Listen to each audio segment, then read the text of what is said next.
नमस्कार, आप देख रहे हैं बिस्तक। मैं हूं रजत देवगन। आज लगातार दूसरा ट्रेडिंग सेशन ऐसा जब निचले स्तरों से खरीदारी होती हुई नजर आई। अब इसे आप बजट से पहले की खरीदारी कह लो या फिर ओवरसोल्ड हो गए थे, एक पुल बैक देखने को मिल रहा है, कुछ भी कह लो, लेकिन गजब तो हुआ। मार्केट में मिड कैप स्टॉक्स की वापसी हुई। अंतर्राष्ट्रीय संकेतों में अमेरिकन मार्केट से संकेत ठीक थे। एनवीडिया वैसे 9% चढ़कर बंद हुआ था पिछले सेशन में। उससे पहले वाले सेशन में 17% टूट गया था। डीप सीक का एक बहुत बड़ा खतरा मंडरा रहा था कि भैया ये क्या आ गया, आर्टिफिशियल टूल क्या लॉन्च कर दिया डीप सीक ने। लेकिन कोई बहुत ऐसी अनाउंसमेंट्स नहीं देखी हमने जिसकी वजह से कुछ अमेरिकन मार्केट्स शेकआउट हुए हों, बल्कि वापसी कर गया नैस्डैक, S&P 500 और चाइनीज मार्केट तो छुट्टी पे थे। गिफ्ट निफ्टी बता रहा था कि 54 पॉइंट्स के आसपास ऊपर खुलेंगे, हम तेजी खुल गए 23,026 के लेवल पे। एक डिप आया 22,976 का। स्मूथ राइड नहीं थी।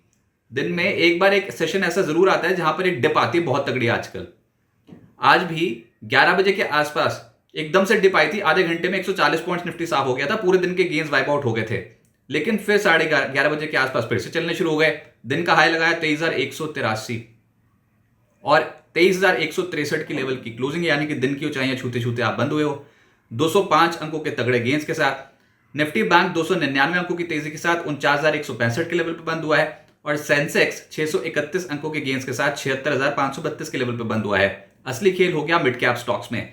Nifty mid cap select index 11,871 के लेवल पे हुआ है बंद 227 अंकों के गेंस के साथ, लगभग 2% चढ़कर। एनएससी पे 528 शेयर्स गिरे, उसके मुकाबले 2,311 शेयर्स चढ़ गए। तो आप बहुत पेसिमिज्म में जा रहे थे बड़े इवेंट्स में, एफओएमसी की पॉलिसी बैठक, डेरिवेटिव की एक्सपायरी, इकोनॉमिक सर्वे, बजट, दे दनादन एक के बाद एक ट्रिगर्स है मार्केट के लिए। और उससे पहले आप बहुत हल्के हो गए थे, तो आज एक पुल बैक का दिन था। निफ्टी पे जो सबसे ज्यादा तेज चला वो था श्रीराम फाइनेंस, जिसमें 4% के गेन आए।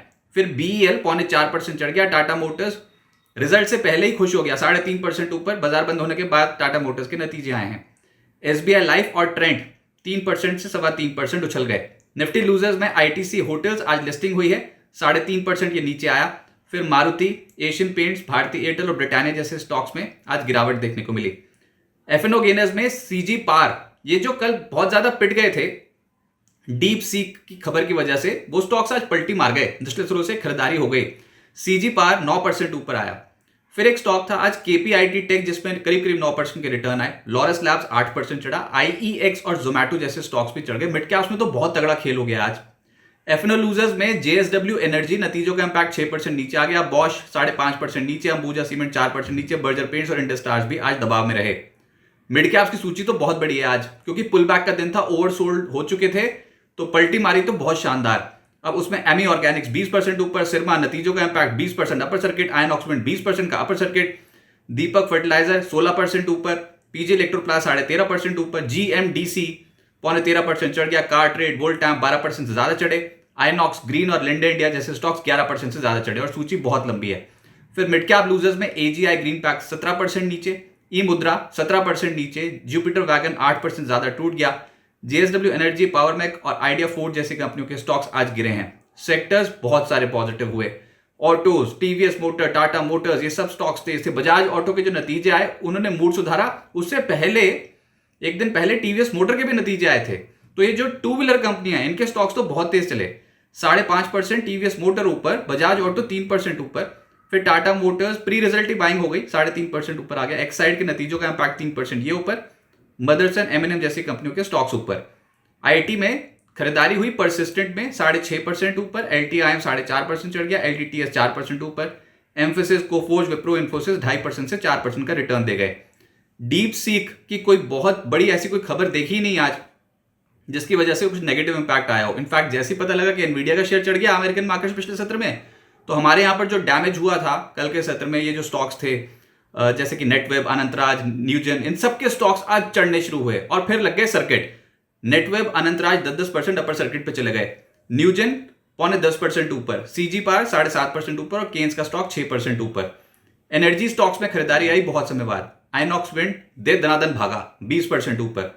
सीजी पार 7.5% ऊपर। एजिस केमिकल, त्रिवेणी टर्बाइन, बीएचईएल, अदानी पार, जहां नजर डालो वहां पर पॉजिटिव 5% से 7% के रिटर्न आ गए इनमें। और अदानी पार के नतीजे आए थे, उसका भी इंपैक्ट पड़ता हुआ नजर आया। सरकारी खेमा ही एक्टिव हो गया। इकोनॉमिक सर्वे और बजट से पहले की खरीदारी दिखती है अब। तो BHEL 6.5% ऊपर, BEL 4.25% चढ़ गया, PFC REC 3.5% चढ़े, NMDC IRFC oil India in सब में खरीदारी थी।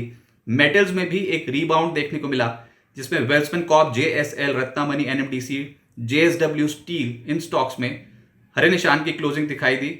और रियल एस्टेट स्टॉक्स भी आज के सत्र में निचले स्रोत से संभले, जिसमें ब्रिगेड 8% ऊपर, Mahindra life, Prestige, Godrej properties, DLF 2.5% से 4.5% चढ़ गए। डैमेज ऑलरेडी हो चुका है, तो एक पुल बैक सेशन था।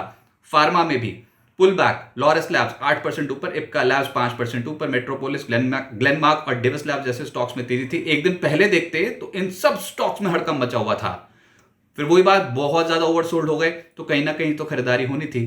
तो इस बार खरीदारी हो गई नियर टू 23,000 लेवल्स। एक और इंटरेस्टिंग सेक्टर था शुगर, जहां पर आज निचले स्रोत से बहुत ही अच्छी खरीदारी आ गई। और खबर ये कि सी हैवी मोलेसिस से जो इथेनॉल बनता है उसके दाम यूनियन कैबिनेट ने बढ़ा दिए। उसका असर आज शुगर स्टॉक्स में बहुत अच्छी रिकवरी, जिसमें अवध शुगर 7% ऊपर, दाल में शुगर भी इतना ही चढ़ा।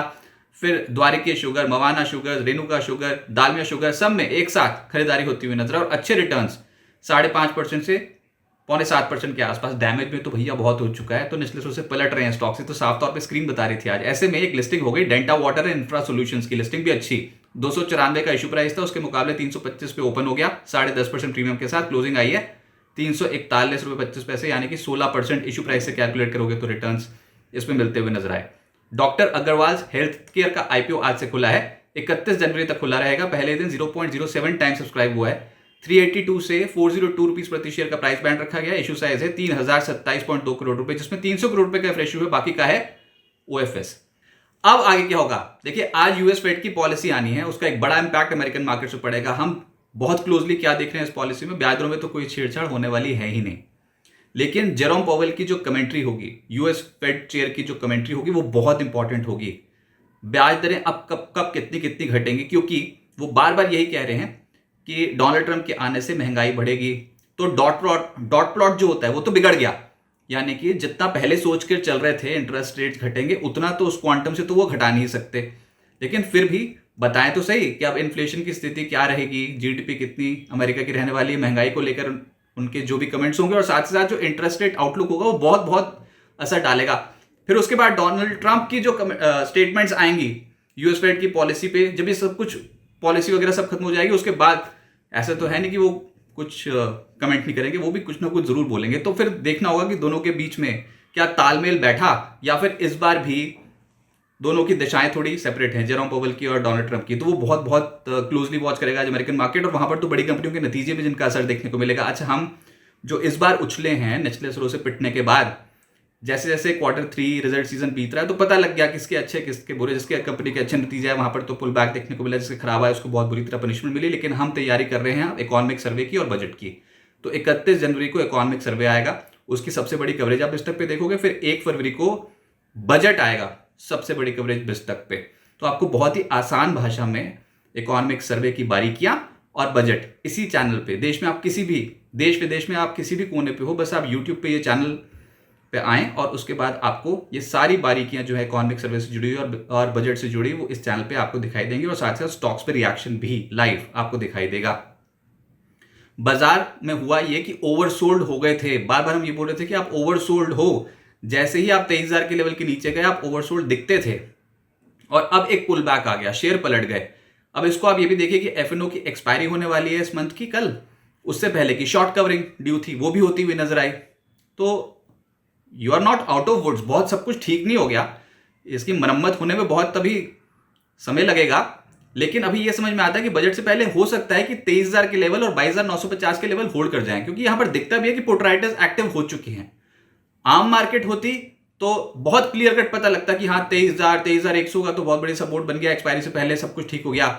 आज आपको स्क्रीन हरी हरी नजर आ रही है क्योंकि बहुत ओवरसोल्ड टेरिटरी से आप उछल गए थे। तो ज्यादा एक्साइटमेंट में ऊंचे भाव पे शेयर लेने से बेहतर, क्योंकि ये डाउन साइकिल है, तो इसमें आपको शेयर सस्ते मिलेंगे ही मिलेंगे, आपको आराम से धीरे धीरे करके एक्यूमुलेट करना है, ऐसे हफड़ा दफड़ी में कुछ ना खरीदें। अभी ऊपरी स्तरों पर 23,300 23,400 के स्तर पे रेजिस्टेंस भी आएगी, क्योंकि 23,400 का पिछला स्विंग हाई और 23,300 के करीब इंपॉर्टेंट एवरेज आके टकराती है, और सारी एवरेजेस के नीचे कर रहे हो काम काज, अभी आप इतनी बुरी हालत है मार्केट की।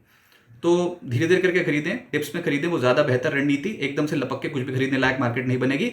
ये बजट से पहले एक मूव तो आना ही था, जो कि आया बहुत सारे स्टॉक्स में, शानदार रिकवरी लोअर एंड्स, लेकिन असर रहेगा थोड़ा, तनाव इस समय मार्केट में ज़्यादा है और नतीजों का इम्पैक्ट पड़ेगा। अब जैसे कि कल Adani enterprise, Adani ports, Bajaj Finserv, L&T जैसी कंपनियों के नतीजे, और मिड कैप्स में तो भरमार है, BEL, bank of Baroda, Dabur, JSPL, Lalpath labs, Kalyan Kunj, PB fintech, सबके नतीजे। अमेरिका में भी नतीजों की भरमार आज। अमेरिका में माइक्रोसॉफ्ट, मेटा, टेस्ला, आईबीएम, इन सबके नतीजों का इम्पैक्ट पड़ेगा। तो रिजल्ट्स हैवी डे हैं आज और कल के, ऊपर से यूएस एफओएमसी की पॉलिसी, उसके बाद फिर इकोनॉमिक सर्वे, उसके बाद फिर बजट। तो इतने सारे ट्रिगर्स, तो मार्केट एकदम से सरपट तो नहीं दौड़ सकता। लेकिन हाँ, बुल्स ने एक बार कोशिश की, इसी बीच में डीप सी की कोई भी खबर आई तो वो भी इम्पैक्ट डालेगी, उसको भी क्लोजली वॉच कर रहे हैं। पर अगर ये मार्केट पे कुछ भी खरीदना हो तो डिप्स में खरीदना चाहिए, सिस्टमैटिकली खरीदिए, कभी खुशी कभी गम, ऐसे वाली मार्केट देखने को मिलेगी। और एटलीस्ट 2-3 क्वार्टर्स बाजार पे थोड़ी स्थिति साफ नहीं होगी तो महंगा खरीदने से अच्छा जब डिप आए तब अच्छी क्वालिटी के स्टॉक्स आप अपने पोर्टफोलियो में ऐड कर सकते हैं।